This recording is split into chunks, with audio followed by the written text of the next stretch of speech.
In today's lesson, we'll be going over sort of vocal ranges, how you can find it, and let's take a seat and we'll show you.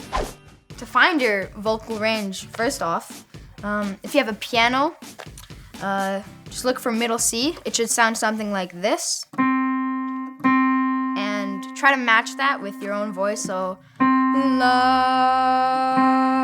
And then to find your range, actually, just start from C and work your way down, singing each of the notes until you find one that you can't sing. And that will be like the lowest note you can't sing will be the bottom of your range. Right. And then do the same thing starting from middle C and work your way up.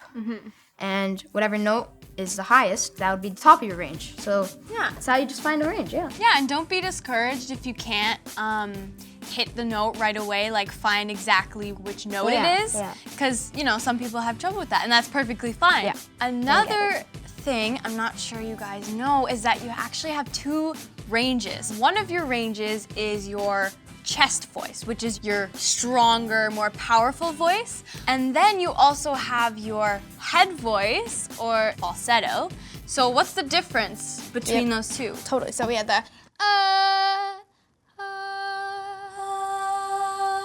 Yeah, so most of the time you can go a little bit higher in your head voice or falsetto.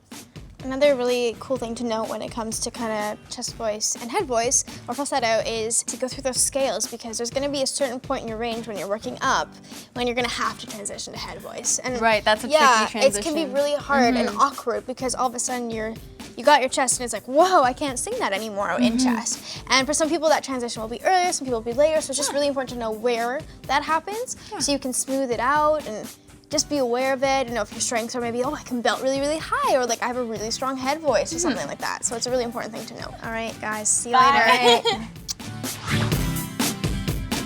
So as you guys noticed, the second time I actually felt something when I sang. And the reason was because I took time to hear the words and feel the words. And another thing that's important when you're singing solo is that you don't have to be technically advanced to change a room and to make people feel something.